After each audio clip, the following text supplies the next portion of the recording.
really don't give a damn about tax season. I'm not married. I don't have kids. So yeah, I don't get a damn thing back. And it's so crazy because y'all take damn near $500 out of my paycheck every 2 weeks. Not to mention you heavily tax any bonus that I get from work, only to give me a baby check at the end of the year. I don't know if the government feels, hey, you're single, you don't have any children, you don't need all of your taxes back. Let's give you a little sprinkle, and maybe that'll shut you up. Maybe it's time for us to really start taking a closer look at how we're being taxed on a regular basis. Because not only are you taking taxes out of my check, I pay taxes on goods that I literally use on a regular basis. And y'all just started allowing us to pay taxes on apps that we buy.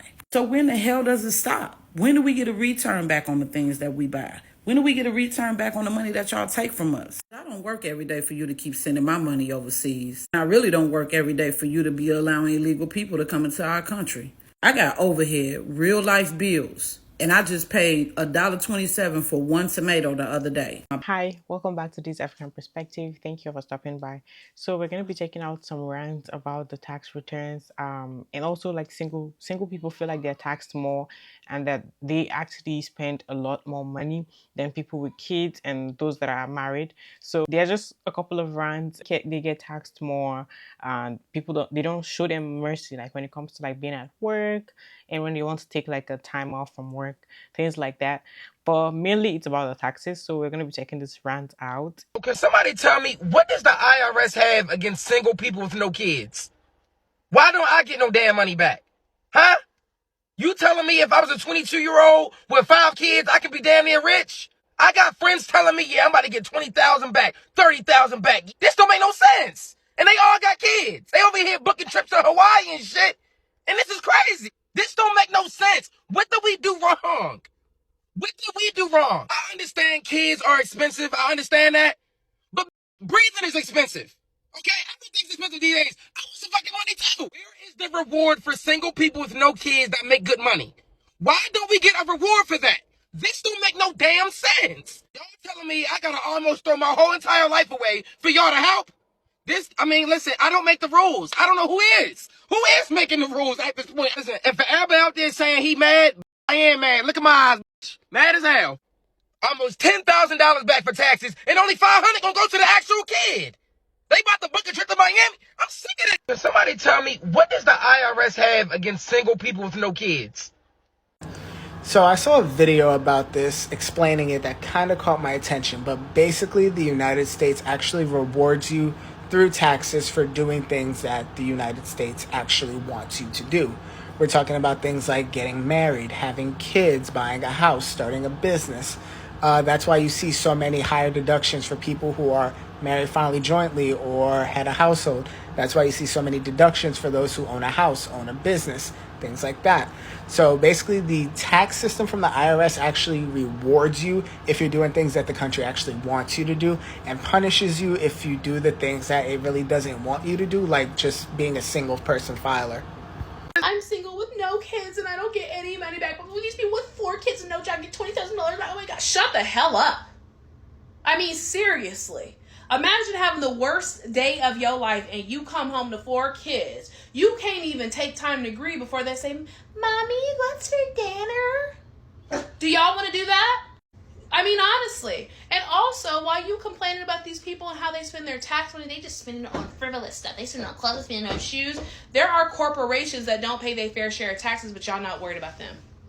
I don't give a damn if a single mom of 4 kids or shit, anybody that get taxes back, go and buy a camel. Well, you got these corporations that ain't paying their fair share. Well, you got these racist mega churches that don't got to pay taxes at all.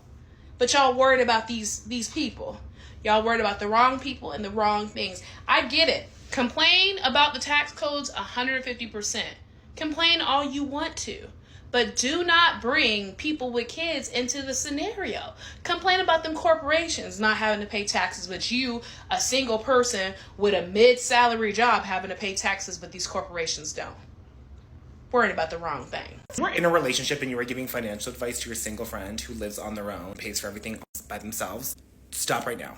Stop it, stop. I had so many people that are in relationships tell me things about money, like, oh, I do this, I save this, I do this, like, we split this cost.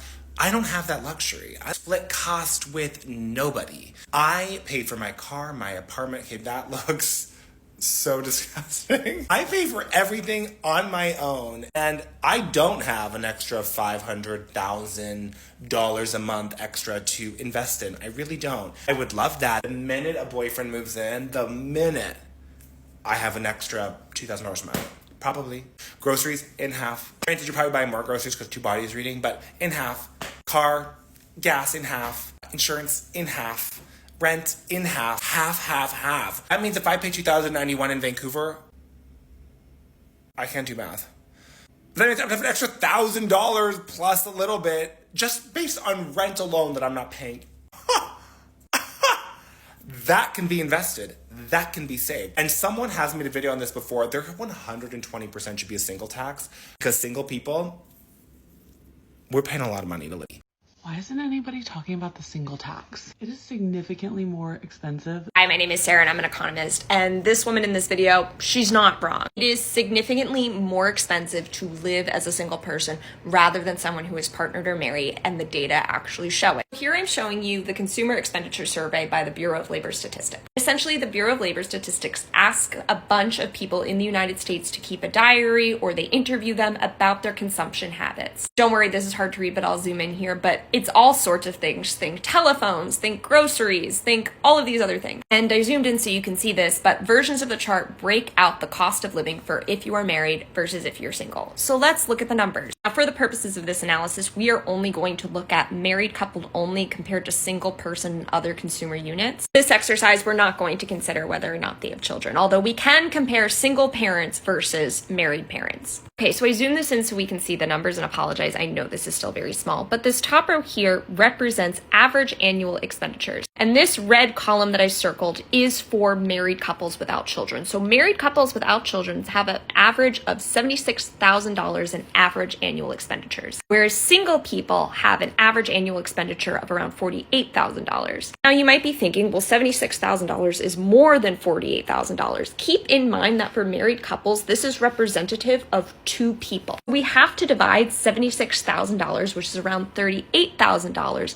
to be representative of the average annual expenditures per person. In this case, $38,000 is considerably less than $48,000. See where I'm getting at this? Let's go to food. This second row here represents annual average food costs. Married couples spend around $8,900 for food costs, where single people spend almost $6,000. But if we divide this by 2 like I did before, this number gets to be around $4,450. Again, considerably less than $5,900. While I won't break down each category showing you what the difference is, if I were to do this mathematical exercise again, I'd get the same kind of results for housing, like cell phone services, or utilities, anything that can essentially be shared by 2 people, or you get a discount for having more than 2. In most of these cases, the single people pay way more per person than the married couple. So if you are single, if you are living alone, you are put under much more of a financial strain. If you have any questions, let me know. So I'm 25, live by myself, single, have been working my corporate job for about 6 months now, and I picked up a second job this year.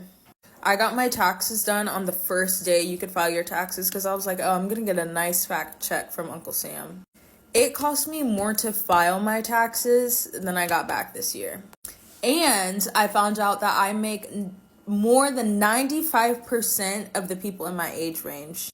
And some of us have kids, multiple kids. And my accountant told me, oh, well, maybe they can take more out of your paycheck every 2 weeks so you can get more back next year. Because I said, I know I'm going to have to owe next year because I'm going to make more money this year. And it is mathematically impossible for me to give one more penny than what I already give in my bi-weekly paychecks. And it's not like I live this super lavish life. Like, I get my hair done, I get my nails done, I go to my little fitness classes, but like, come on, like, what else am I supposed to do? I don't even go out for drinks. I only eat out on the weekends. Like, what's going on? Like, I'm seriously considering getting married for tax purposes and having children for tax purposes. And then God forbid I actually really want children and to be a stay-at-home mom. Like, it is physically impossible. How is anyone doing okay these days. Like, you can make the most money you've made in your entire life and you're still struggling. You can have 2 jobs, 3 jobs, 4 jobs, 4 different sources of income, and groceries are still gonna cost you like $200 a week. Don't get me wrong, I love being single and I love living alone. It's great, it's fantastic, but it's expensive. I just spent $600 on brakes on my car, just on the front part of the car, because I couldn't afford all 4 brakes and axles and rotors and whatever the fuck. And then now I just paid my car payment, which is $500, so I just blew $1,100 in like 3 hours, and it wasn't even like fun, you know? Fuck. Sorry, it's just so overwhelming. Like, you work and you work and you work and you work and you work and you work, and it's just to pay off like your basic necessities.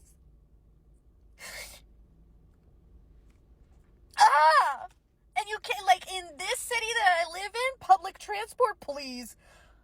If I were to do public transport, it's like asking to get raped, and I really shouldn't be crying because now I have to go to another work event, and now I'm gonna be all puffy. I'm just,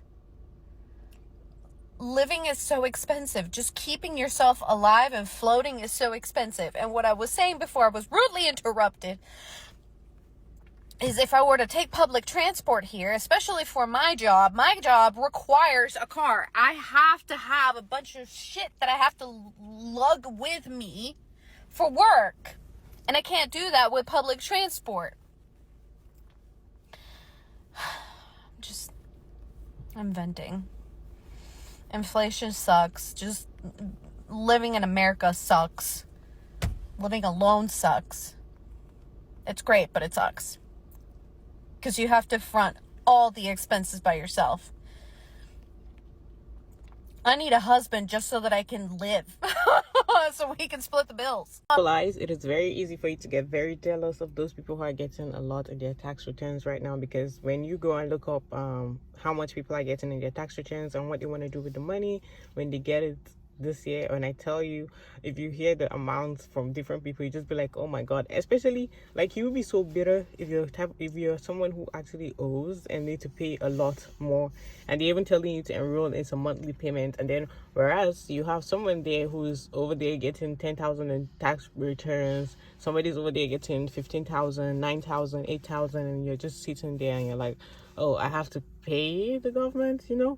So it's kind of painful. And yeah, I know children are actually very expensive to have. So, but for those who decided not to have children, like, the punishment is just, it's just there, blatant in everybody's face. There was a video circulating on here about a girl who had just started making $100K a year, and she was crying because she ended up owing about $18,000 in taxes this year. Let's talk about it so we can avoid this type of surprise next year.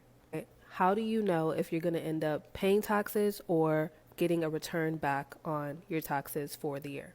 The only way to actually be sure is to file a W-4 form with your employer. The W-4 form is your employee withholding certificate. So this is just a 4-page document that you give to your employer so that they withhold the proper amount of federal income taxes so that you don't end up having to pay. But if you have not completed this form, there is still a way to estimate how much you will potentially owe the next tax season. You only need to know 3 things to figure out your estimated taxes. First thing you need to know is your tax status: single, head of household, married, filing either jointly or separate. Second, you need to know what the standard deduction is for the given annual year. This is just the dollar amount that the IRS releases every year after adjusting for inflation that reduces your taxed income amount. As a single filer, for example, that amount this year is $14,600. And the third thing you need is your taxable income. So this is just your annual income minus the standard deduction amount. So for example, if your annual income is exactly $100,000, what you'll do is you'll subtract the $14,600 from $100K, and that will give you a taxable income amount of $85,400. And now that you have those 3 things, you can then go over to the IRS's website and find the Publication 17 form to determine your tax liability or your estimated taxes. Now, Publication 17 is just the IRS's guide to individual taxes, and at the end of that document, there is a cheat sheet. And that form should look something like this. So all you do next is you find your tax status at the top here, and then you match that to your taxable income group. For the sake of this example, let's say your taxable income ended up being $95,100. So you go to the 9,500 section, filing singly, and this is the estimated taxes that you will owe. In that instance, it looked about $16,250. Now, this is just an estimate, so I would definitely say, with the IRS specifically, round up a few thousand. But at the very bare minimum, this is an amount that you want to have ready to pay just in case you need to. So yes, it is great to make a higher income, but unfortunately, this country does a terrible job informing us of what happens when you make that certain tax bracket. So I hope this video is helping you prepare for your taxes next year. And if you do make more money, please do not be bombarded with owing taxes. Why isn't anybody talking about the single tax? It is significantly more expensive to be single, to the point that it's like economically irresponsible to cook when you're single. It costs $75 to make a meal, not to mention the cost of running the dishwasher, washing up all of the pots and pans. And then what am I gonna do, eat lasagna for 6 days? When I could use Uber Eats and one of their various codes each week to get a salad for $9. Imagine paying half your rent because you share your apartment with somebody, half your electricity bills, half your cable, Hulu, Amazon, Netflix, subscriptions. When you're going to the airport on a trip, you don't have to pay $70 for an Uber by yourself because you're splitting it with somebody. Forget saving money on a Costco membership. When am I ever going to use 36 apples? It's honestly the only argument I have for getting in a relationship. It is expensive to stay single. Just imagine if there were no more single people. The food and beverage industry would just like collapse. So I was just reading a report about the singles tax and how it's coinciding with the rise in SINKS, which is an acronym for single income, no kids. And it occurred to me that for those people that are single by choice with all of its associated benefits and drawbacks, they're like, yep, no problem, I'm fully on board with paying an additional tax on top of all the other taxes that I have to pay anyway, right? But for those people that want to be coupled up, for reasons that are greater than just financial, of course, the fact that there is a financial implication to your singleness can just make things feel even more bitter. And the report basically said that post-COVID, the financial resilience of singletons took longer to bounce back than those people in couples. And it looked at all sorts of different criteria in terms of your income to expenses ratio for travel, housing, and all sorts of other expenses. For women, as we know, from a financial perspective, the picture is often bleaker, and it's made worse when you add in things like the pink tax, which sees us paying more for our feminine product. And it made me think, this is why it is imperative that we don't allow the conversation around economic empowerment for women to be hijacked by those people that immediately conflate any conversation about equality for women with feminism, as if feminism is a dirty word. In reality, women globally are paid less for the same work, we live longer than men overall, and we save less for retirement as a result of all of those other financial inequalities. So, if pursuing financial independence for women, pursuing economic empowerment for women, and equality for women overall means that we are feminists, then feminist it has to be. I just learned that technically, if you make $60,000 or more per year after taxes, that you are, and you're a single person, you are a part of the global 1%. That's all that it takes to be a part of the global 1%. How poor are the rest of us?